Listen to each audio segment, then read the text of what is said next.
আসসালামু আলাইকুম বন্ধুরা, আজকে আমি আবার একটা নতুন রেসিপি আপনাদের সাথে শেয়ার করব। আজকে আমি বানাবো মটন দিয়ে আলু পাতলা ঝোল।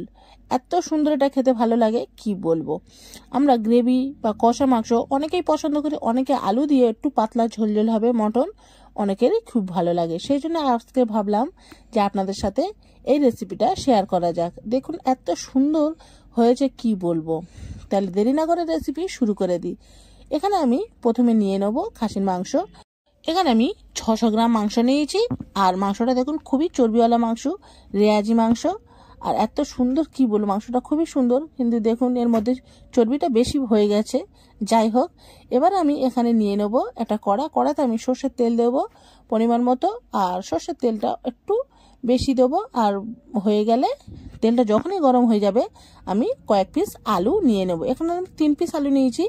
আর এটা আমি মাঝখান থেকে কেটে কেটে দেখুন নিয়ে নেব। মাংস অনুযায়ী আলু নেবেন, যেহেতু অনেক মাংস হলে একটু বেশি করে আলু দেবেন, আর কম হলে অল্প আলু দেবেন। আলু যে যেরকম খেতে চাইবে সেরকম অনুযায়ী দেবেন। এবারে আমি যে তেলটা গরম হয়ে গেছিলো, আমি ওই তেলটা ফের প্রেশার কুকারের মধ্যে ঢেলে নেবো। যেহেতু আমি রান্নাটা প্রেশার কুকারের মধ্যে করব, সেই জন্য প্রেশার কুকারে নিয়ে নেবো। এর মধ্যে আমি গোটা গরম মশলা দেবো, এলাচ, দালচিনি, তেজপাতা, লবঙ্গ দিয়ে একটু গরম হয়ে গেলে এখানে আমি 3টে পেঁয়াজ নিয়ে নেবো বড় সাইজের। দেখুন, আর এখানে আমি পেঁয়াজটা নিয়ে খুব ভালোভাবে নাড়তে থাকবো যতক্ষণ না এর কালার চেঞ্জ হয়ে যাবে বা সফট হয়ে যাবে। এর মধ্যে আমি খাসির যে ফ্যাট ছিল, চর্বি, সেটা আমি এর মধ্যেও দিয়ে দেবো।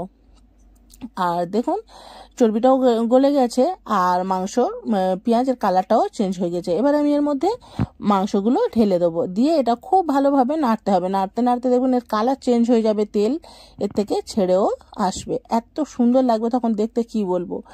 খুব ভালোভাবে এটা নেড়ে নিতে হবে। নিয়ে এর মধ্যে আমি হাফ চামচ হলুদের গুঁড়ো, কাশ্মীরি লঙ্কার গুঁড়ো দিয়ে আর গোলমরিচের গুঁড়ো দিয়ে খুব ভালোভাবে নাড়তে হবে। খুব ভালোভাবে এটা এর সাথে মাংসের সাথে কষিয়ে নিতে হবে। আর যদি নিচে একটু বসে যায় অল্প সামান্য পরিমাণে তেল দিয়েও নাড়তে পারেন। এখানে আমি খুব ভালোভাবে মাংসটা কষাতে থাকবো। কষে কষে দেখুন খুব ভালোভাবে এটাও হয়ে গেছে।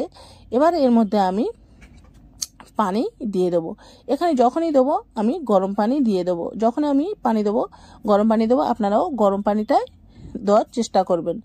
দেখুন গরম পানি দিয়ে ওটা নেড়ে টেড়ে নিয়ে কী করব, এর মধ্যে লবণটা দিয়ে দেবো স্বাদ অনুযায়ী।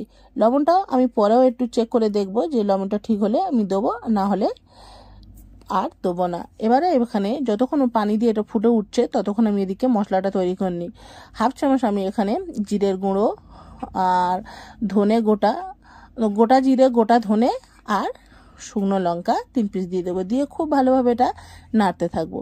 নাড়তে নাড়তে দেখুন যখনই এর মধ্যে একটু ধোঁয়া উঠে যাবে বা এটা হয়ে যাবে, তখন এটা নামিয়ে মিক্সিতে পেস্ট করে নেবো। আর ওর মধ্যে একই সাথে আদা, রসুন আর একটু ধনেপাতা দিয়ে দেবো। দিয়ে এটা খুব ভালোভাবে মিহি পেস্ট করে নেবো। দেখুন এদিকে আমার যে মাংসটা দিয়েছিলাম ফুটতে, সেটাও খুব ভালোভাবে ফুটে গেছে।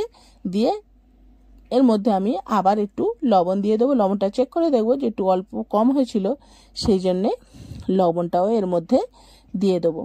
এখানে আমার খুব ভালোভাবে লবণটা দেওয়া হয়ে চেক করে নিয়েছি। এবারে আমি এর মধ্যে যে পেস্টটা বানিয়েছিলাম সেটা এর মধ্যে দিয়ে দেবো। দিয়ে খুব ভালোভাবে এটা নাড়তে থাকবো। নাড়তে নাড়তে এটা আমার ঢাকনা চাপা দিয়ে 5 মিনিট রান্না করব। দেখুন ততক্ষণ আদা রসুনের যে কাঁচা গন্ধ বা যে মশলার কাঁচা গন্ধটাও চলে যাবে। দেখুন খুব ভালোভাবে নাড়ার পর এর মধ্যে আমি 1 চামচ গরম মশলার গুঁড়ো দেবো আর কাঁচা লঙ্কার পেস্ট 1 চামচ দিয়ে দেবো। পেস্টটা আপনারা আপনাদের ঝাল অনুযায়ী দিতে পারেন, আপনারা যেমন খাবেন সেই অনুযায়ী দেবেন। আমি 1 চামচ দিয়েছি, ওটা কেটে গেছে। দিয়ে এটা খুব ভালোভাবে নেড়ে নেব।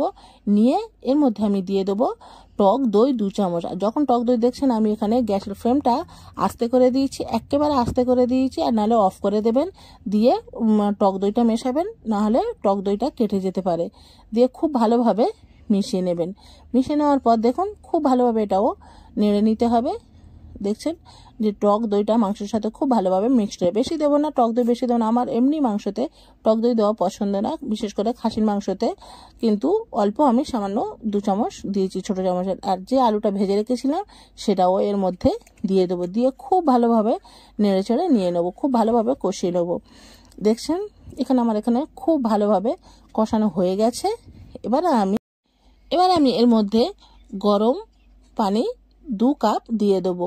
পানিটা আপনারা আপনাদের ইচ্ছা মতন দেবেন। অনেকে একটু কষা কষা অল্প ঝোল খেতে পছন্দ করে খাসির মাংস, আর অনেকে একটু ঝোলওয়ালা মাংস খেতে পছন্দ করে। যেহেতু আমার একটু ঝোল ঝোল মাংস আমার হাজব্যান্ডেরও পছন্দ, সেই জন্য আমি 2 কাপ পানি দিয়েছি, দিয়ে একটু ঝোল ঝোল করার চেষ্টা করেছি। দেখুন আর এখানে হয়ে গেছে, কেমন হয়েছে দেখুন, খুব সুন্দর হয়েছে, কি বলবো, এত সুন্দর হয়েছে কি বলবো। আর একটু ঝোল ঝোল আছে এখানে, যদি আপনাদের ঝোল কমাতে চান একটু কমিয়েও নিতে পারেন। যেহেতু আমার একটু ঝোল পছন্দ, সেই জন্য আমরা একটু ঝোল ঝোল মাংস করেছি।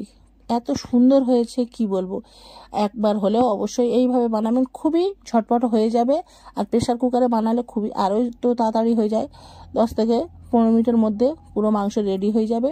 আর দেখুন এখানে আমি হাড়ে মাংস নিয়েছি, এত সুন্দর খেতে লাগে কি বলবো, আর এত সুন্দরও হয়েছে সে আমি বলে বোঝাতে পারবো না। একবার হলেও এমনভাবে বানাবার চেষ্টা করবেন, আর বানিয়ে আমাকে অবশ্যই কমেন্ট করবেন যে কেমন হয়েছে। দেখুন ঝোল দেখুন আর কালার দেখুন, এত সুন্দর হয়েছে কি বলবেন, আমার হাজব্যান্ডের তো খুবই পছন্দ হয়েছে।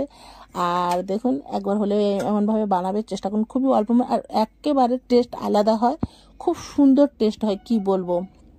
আপনারা এইভাবে বানালে আপনাদের বারবার এমনভাবে বানাতে ইচ্ছাও করবে।